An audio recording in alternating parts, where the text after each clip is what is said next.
सरदार साहब, पहले तो मुझे बताएं कि ये जो कौमी सलामती कमेटी की मुलाकात ना करना, अब इस बात के गवाह आप भी और मैं भी हूं कि मैंने आप लोगों को ये अर्ज की थी कि खुदा के लिए कौमी सलामती कमेटी के अंदर पॉलिटिक्स ना लेकर आए, इस मीटिंग में ज़रूर जाएं, नहीं तो हुकूमत के पास एक ऑप्शन होगी कि आप लोगों को वो सुना सके, और एग्जैक्टली वही हो रहा।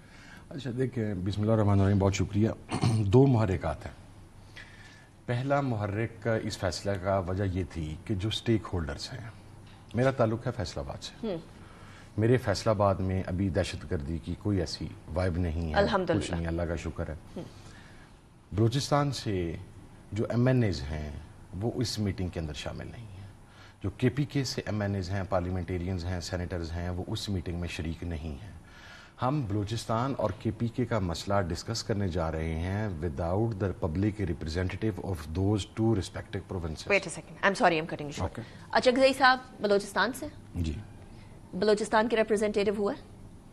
He was never invited there. क्या PTI KPK से? KPK से। क्या रिप्रेजेंटेशन हो गई? नहीं हुई। तो हम अगर बोल रहे हैं कि जी देखिए, आप लोग नहीं गए तो नहीं हुई, लेकिन बुलाया तो आप लोगों को था ना, क्या हम ये कहें कि सारे लोगों को बुलाएं, क्योंकि सिर्फ एक MNA MP तो रिप्रेजेंटेटिव नहीं बनता ना, सबको बुलाए थे? जिन 40-30 MNAs के हल्के के अंदर जंग चल रही है, आप उन्हें क्यों नहीं बुलाएंगे? वो जमाते तो जाए ना। इसका मकसद ये है, चले वो नहीं बुला रहे थे, आप लोगों ने कहा अच्छा उनको नहीं बुलाया, हम भी नहीं जाएंगे, कोई रिप्रेजेंटेशन ही ना हो। दूसरी चीज ये थी, देखें, इसके ऊपर तमाम लोगों का कंसेंसस था, इमरान खान साहब से मुलाकात करवा देते। करवाई ना? किसकी करवाई? 18 को बैरिस्टर गौहर की। उस टाइम पे मीटिंग चल रही थी ना। नहीं तो बैरिस्टर गौहर की मुलाकात करवाने में कोई प्रॉब्लम है? किसकी करवानी चाहिए? हमें तो कोई प्रॉब्लम नहीं है। तो फिर आपने कहा किसकी करवाई? मैं ये पूछ रहा हूँ कि जो पूरी कमेटी है, जो नेगोशिएशन कमेटी थी या जो पार्लियामानी कमेटी थी, उसके अरकान की मुलाकात करवाई जाती है वहां से। मतलब मसला ये है कि आपने कहा मीटिंग कराएं, उन्होंने करवा दी, बैरिस्टर गौहर चेयरमैन उन्होंने करवाई उस दिन जिस दिन वहां पर कौमी सलामती का इजलास चल रहा था। 11 बजे का टाइम इसका था और वो दोपहर 2 नून के बाद 1 बजे के बाद। एग्जैक्टली, तो 2 घंटे का बीच में टाइम था, 2 घंटे मुलाकात के लिए काफी होते हैं। मीटिंग यहाँ पर तो पहले शुरू हो गई, लेकिन मुझे बताइए, वहां पर तो मुलाकात 1 बजे शुरू हुई। मुझे ये बताएं, आप ये कह रहे हैं किसकी मुलाकात कराई? चेयरमैन की करा दी, उसके बाद आप कह रहे हैं नहीं पॉलिटिकल कमेटी की करानी चाहिए थी। मैं आपको एक बात पहले, फिर उसके बाद आप कहेंगे सारे MNAs की करानी चाहिए। जो मुलाकात हुई वो इधर से नहीं हुई, वो खान साहब की फैमिली और वकला से मुलाकात का दिन था। अच्छा, जिसकी वजह से मुलाकात हुई, और वो दोपहर 2 बजे हुई। वो मुलाकात चाह रहे थे जो पॉलिटिकल कमेटी के लोग हैं वो जाएं खान साहब के पास। आप लोगों ने बोला था कि पॉलिटिकल कमेटी की मुलाकात हुई, तो फिर बिल्कुल बोला आपने कहा था बस मुलाकात। नहीं, अच्छा, मुलाकात के अंदर किसने जाना था? Leader of the opposition national assembly अगर उस मुलाकात के अंदर chairman PTI, leader of the opposition senate उसके अंदर नहीं है, वो नहीं जा रहा। चेयरमैन PTI वहां पर वकला की मुलाकात के रेफरेंस में पहुंचा है। वो मुलाकात he is the chairman PTI, लेकिन नहीं, एंड ऑफ स्टोरी नहीं है ना। आपने वो मुलाकात कौमी सलामती कमेटी के इजलास के तनाजुर में नहीं करवाई। That's interesting. तो फिर आप ना डिटेल बना कर देते कि इन लोगों की मुलाकात करा दे, फिर आप जेनेरिक ये स्टेटमेंट ना देते मीडिया पे कि मुलाकात कर नहीं। आप लोगों ने मेरी मीडिया सुने जी।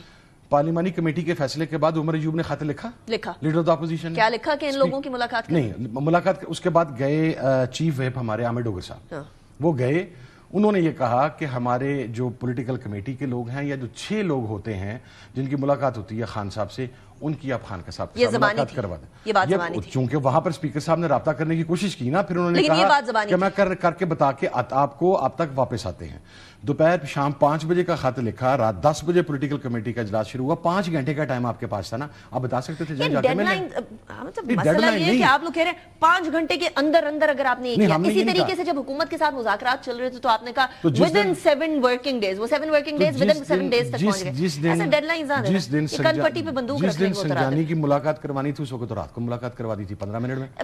जिस दिन आपने जलसा कैंसिल करवाना था शंघाई ताउन तंजीम की वजह से, उस दिन तो आपने आधे घंटे में मुलाकात करवा दी थी। फेवर में हूं कि मुलाकात होनी चाहिए, इसमें कोई डाउट की बात नहीं है, लेकिन आप लोग भी फिर क्लियरली बताते कि आप किसकी मुलाकात, आपने कहा मुलाकात करानी, मुलाकात हो गई, चेयरमैन PTI की मुलाकात हो गई। चेयरमैन PTI की मुलाकात। अच्छा, लेकिन मुलाकात फिर आप उसको मिक्स कर रही हैं। चेयरमैन PTI की मुलाकात बहसीत वकील हुई है اگلے دن ہوئی ہے دوپہر 2 بجے، جبکہ سلامتی کمیٹی کا اجلاس 11 بجے چل رہا ہے. نہیں 11 بجے نہیں، 11 بجے کا ٹائم قومی سلامتی کا نہیں تھا. اس کا 11 بجے قومی سلامتی کا اجلاس میرے پاس لیٹر پڑا ہوا. 11 بجے کی میٹنگ کا ٹائم بھی تھا. 11 بجے میٹنگ نہیں ہوئی. 11 بجے میٹنگ نہیں ہوئی، ڈیلے ہو گئی. وہاں ڈیلے ہو گئی. اب مجھے آپ یہ بتائیں، اب اگر 1 بجے ملاقات ہو رہی ہے، ادھر قومی سلامتی کا اجلاس جو ہے وہ سارا کچھ طے کیے بیٹھا، اب کدھر جائیں ہم؟ اچھا دیٹ میک سینس. ہونا چاہیے تھا کہ پہلے ملاقات ہوتی، لیکن اس کا ٹائم 11 بجے کا تھا اور وہ والی میٹنگ جو تھی وہ نون کے بعد کی تھی. سو ٹائم فریم پھر بھی تھا، ڈیلے ہونا نہیں چاہیے تھا. لیکن کیا یہ رات تک زیادہ تر رہنما یہ بیٹھے نہیں سوچ رہے تھے کہ ہم لوگوں کو قومی سلامتی کی میٹنگ میں جانا چاہیے؟ نہیں. کیا پی ڈی اے کے رہنما یہ سوچ کے ہی بیٹھے تھے؟ جانا چاہیے. یہ پارلیمانی کمیٹی کی رائے بھی تھی، یہ تمام لوگوں کی اکثریتی رائے بھی یہ تھی، مگر ایک کنڈیشن کے ساتھ کہ خان صاحب سے ملاقات کروائی جائے. تو پھر that was the only reason جس کی وجہ سے پی سی نے فیصلہ کیا کہ خان صاحب تک ایکسیس نہیں دی جا رہی، سو وی آر ناٹ گوئنگ. اچھا